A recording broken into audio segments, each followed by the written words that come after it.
ओम शांति। आज की मुरली का सार। मीठे बच्चे, बाप की श्रीमत का रिगार्ड रखना, माना मुरली कभी भी मिस नहीं करना, हर आज्ञा का पालन करना। प्रश्न है, अगर तुम बच्चों से कोई पूछे राजी खुशी हो तो तुम्हें कौन सा जवाब फलक से देना चाहिए? उत्तर है, बोलो, परवाह थी पार ब्रह्म में रहने वाले की, वह मिल गया, बाकी क्या चाहिए? पाना था सो पा लिया। तुम ईश्वरीय बच्चों को किसी बात की परवाह नहीं। तुम्हें बाप ने अपना बनाया, तुम्हारे पर ताज रखा, फिर परवाह किस बात की? सुनते हैं मुख्य पॉइंट्स। पहली पॉइंट, बाप ज्ञान सागर पतित पावन भी है। वह बाप भी है, टीचर भी है, गुरु भी है। यह अब समझा जाता है, जबकि ज्ञान का तीसरा नेत्र मिला है। बच्चे भल समझते तो होंगे, परंतु बाप को ही भूल जाते हैं, तो टीचर गुरु फिर कैसे याद आएगा? माया बहुत ही प्रबल है, जो तीन रूप में महिमा होते हुए भी तीनों को भुला देती है। इतनी सर्वशक्तिमान है। बच्चे भी लिखते हैं, बाबा हम भूल जाते हैं। माया ऐसी प्रबल है, ड्रामा अनुसार है, बहुत सहज। बच्चे समझते हैं ऐसा कभी कोई हो नहीं सकता। अंदर में समझना चाहिए, परंतु माया भुला देती है।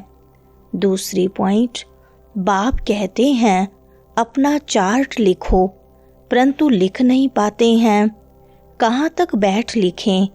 अगर लिखते भी हैं तो जांच करते हैं 2 घंटा याद में रहे, फिर वह भी उन्हों को मालूम पड़ता है जो बाप की श्रीमत को अमल में लाते हैं।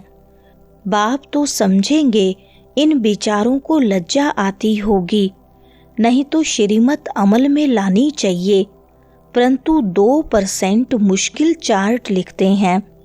बच्चों को श्रीमत का इतना रिगार्ड नहीं है, मुरली मिलते हुए भी पढ़ते नहीं हैं। दिल में लगता जरूर होगा, बाबा कहते तो सच हैं, हम मुरली ही नहीं पढ़ते तो बाकी औरों को समझाएंगे क्या? तीसरी पॉइंट, यहाँ तुम आते ही हो इसको रिवाइज करने लिए। बाप भी यही समझाते हैं, क्योंकि तुम खुद कहते हो हम भूल जाते हैं, इसलिए यहाँ आते हैं रिवाइज करने। भल कोई यहाँ रहते हैं तो भी रिवाइज नहीं होता है, तकदीर में नहीं है। तदबीर तो बाप कराते ही हैं। तदबीर कराने वाला एक बाप ही है। इसमें कोई की पास खातरी भी नहीं हो सकती है। न स्पेशल पढ़ाई है, उस पढ़ाई में स्पेशल पढ़ने लिए टीचर को बुलाते हैं। यह तो तकदीर बनाने लिए सबको पढ़ाते हैं, एक एक को अलग कहाँ तक पढ़ाएंगे? चौथी पॉइंट, यह बाप ऐसे नहीं कहते हैं, यह तो एक रस सबको पढ़ाते हैं। एक्स्ट्रा पुरुषार्थ माना ही मास्टर कुछ कृपा करते हैं। ऐसे तो भल पैसे लेते हैं, खास टाइम दे पढ़ाते हैं, जिससे वह जास्ती पढ़कर होशियार होते हैं। यहाँ तो जास्ती कुछ पढ़ने की बात है ही नहीं, इनकी तो बात ही नहीं है। एक ही महामंत्र देते हैं, मन मनाभव। याद से क्या होता है? यह तो समझते हो बाप ही पतित पावन है, जानते हो उनको याद करने से ही पावन बनेंगे। 5वीं पॉइंट, कहते भी हैं आप पुण्य आत्मा हो, हम पाप आत्मा हैं। ढेर मंदिर बने हुए हैं, वहाँ सब क्या करने जाते हैं? दर्शन से फायदा तो कुछ भी नहीं, एक दो को देख चले जाते हैं।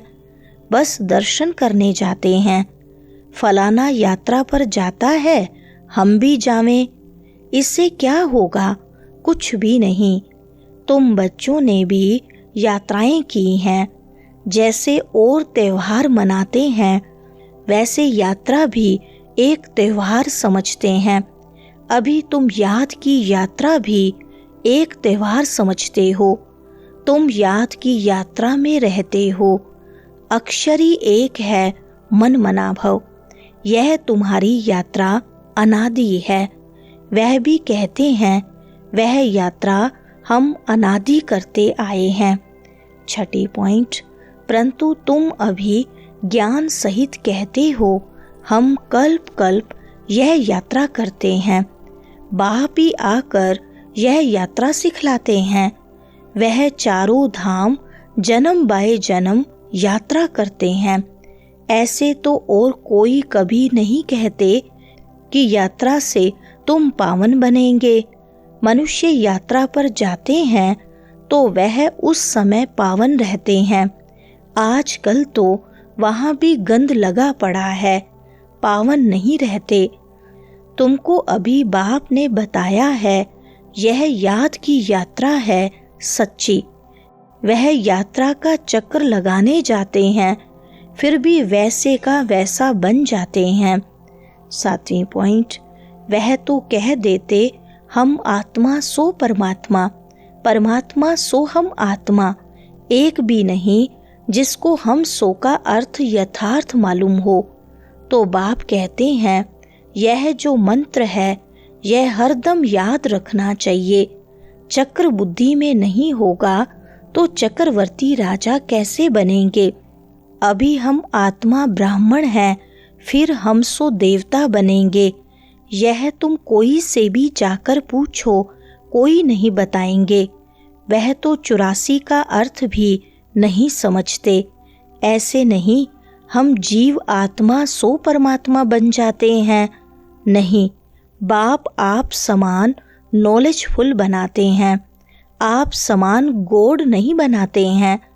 8वीं पॉइंट, नॉलेज से ही ऊंच पद मिलता है।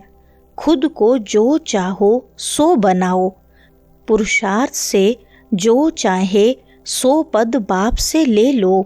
प्रदर्शनी आदि में बच्चे पूछते हैं ना, क्या बनेंगे? देवता बनेंगे, बैरिस्टर बनेंगे, क्या बनेंगे? जितना बाप को याद करेंगे, सर्विस करेंगे, उतना फल मिलेगा। जो अच्छी रीति बाप को याद करते हैं वह समझते हैं हमको सर्विस भी करनी है, प्रजा बनानी है ना। यह राजधानी स्थापन हो रही है तो उसमें सब चाहिए। 9वीं पॉइंट, बाबा के पास राय लेने आते हैं, स्थूल बातों की राय लेते हैं। पैसे का क्या करें, धंधा कैसे करें? बाबा कहते हैं यह दुनियावी बातें बाप के पास नहीं ले आओ। हाँ, कहाँ दिल शिकस्त बन न जाएं तो कुछ न कुछ आथत देकर बता देते हैं यह कोई मेरा धंधा नहीं है, मेरा तो ईश्वरीय धंधा है तुमको रास्ता बताने का। तुम विश्व का मालिक कैसे बनो? तुमको मिली है श्रीमत, बाकी सब हैं आसुरी मत। 10वीं पॉइंट, वहाँ ऐसे भी नहीं कहेंगे कि राजी खुशी हो, तबीयत ठीक है। यह अक्षर वहाँ होते नहीं, यह यहाँ पूछा जाता है। कोई तकलीफ तो नहीं है, राजी खुशी हो, इसमें भी बहुत बातें आ जाती हैं। वहाँ दुख है ही नहीं जो पूछा जाए। यह है ही दुख की दुनिया। वास्तव में तुमसे कोई पूछ नहीं सकता। तुम कहेंगे क्या तुम खुश खैराफत पूछते हो? हम ईश्वर के बच्चे हैं, हमसे क्या खुश खैराफत पूछते हो? परवाह थी पार ब्रह्म में रहने वाले बाप की, वह मिल गया, फिर किसकी परवाह? 11वीं पॉइंट, सतयुग में बाप अपना ताज अपने बच्चों पर रखते हैं, जिसको अंग्रेजी में कहते हैं क्राउन प्रिंस। यहाँ जब तक बाप का ताज बच्चे को मिले तब तक बच्चे को उत्कंठा रहेगी। कहाँ बाप मरे तो ताज हमारे सिर पर आवे, वहाँ तो ऐसी बात नहीं होती।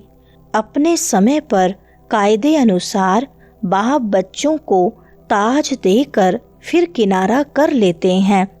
वहाँ वानप्रस्थ की चर्चा होती नहीं। अभी तुम्हें प्रैक्टिकल में बाप पढ़ा रहे हैं। तुम जानते हो हम सच सच स्वर्ग में जाएंगे। वह तो कह देते हम स्वर्ग में जाते हैं, पता भी नहीं है स्वर्ग किसको कहा जाता है। वरदान है, श्रेष्ठ तकदीर की स्मृति द्वारा अपने समर्थ स्वरूप में रहने वाले सूर्यवंशी पद के अधिकारी भव। विस्तार है, जो अपनी श्रेष्ठ तकदीर को सदा स्मृति में रखते हैं वह समर्थ स्वरूप में रहते हैं। उन्हें सदा अपना अनादि असली स्वरूप स्मृति में रहता है। कभी नकली फेस धारण नहीं करते। कई बार माया नकली गुण और कर्तव्य का स्वरूप बना देती है। किसको क्रोधी, किसको लोभी, किसको दुखी, किसको अशांत बना देती है। लेकिन असली स्वरूप इन सब बातों से परे है। जो बच्चे अपने असली स्वरूप में स्थित रहते हैं वह सूर्यवंशी पद के अधिकारी बन जाते हैं। स्लोगन है, सरों पर रहम करने वाले बनो तो अहम और वहम समाप्त हो जाएगा। अच्छा, ओम शांति।